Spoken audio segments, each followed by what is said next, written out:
केंद्र की सत्ता पर काबिज होने का ख्वाब देखकर बने इंडी गठबंधन का अंत भी लोकसभा चुनाव के साथ होता दिख रहा है। अभी अंतिम चरण का चुनाव बाकी है, लेकिन उससे पहले ही दिल्ली के सीएम अरविंद केजरीवाल ने कांग्रेस के साथ गठबंधन को अस्थायी रिश्ता बता दिया है। केजरीवाल ने यह भी कहा कि कांग्रेस से हमारी ना अरेंज मैरिज हुई है ना लव मैरिज। ऐसे में लोग सवाल उठा रहे हैं कि फिर क्या केजरीवाल कांग्रेस के साथ लिव इन रिलेशनशिप में है या फिर ये संबंध ही अवैध है।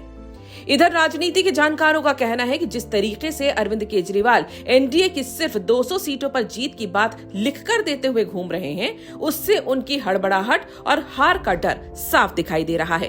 अब केजरीवाल को भी अच्छे से मालूम हो गया है कि इंडी गठबंधन बुरी तरीके से हार रहा है, इसलिए उन्होंने कांग्रेस से अपने रिश्ते को ही अस्थायी बता दिया है।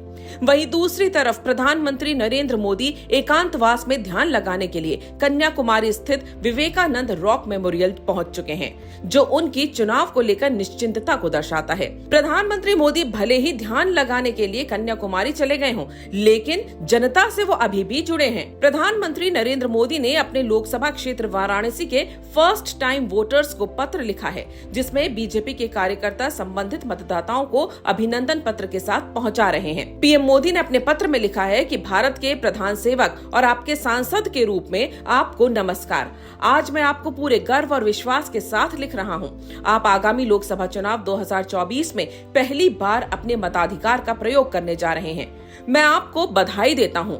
लोकतांत्रिक प्रक्रिया में भाग लेने का ये अवसर एक विशेषाधिकार है, जो राष्ट्र निर्माण में आपकी भागीदारी का गवाह बनेगा, क्योंकि लोकतंत्र न केवल शासन का एक रूप है, बल्कि हमारी स्वतंत्रता की आधारशिला भी है। पीएम ने पत्र में ये भी बताया कि वाराणसी ने पिछले 10 वर्षों में विकास की नई ऊंचाइयों को कैसे छुआ है।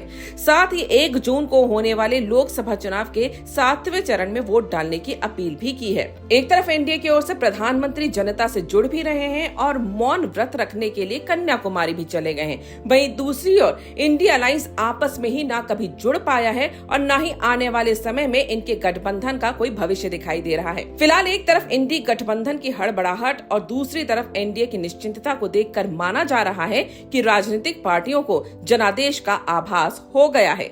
उन्हें अनुमान लग गया है कि लोगों ने किसे अपनाया है और किसे ठुकराया है।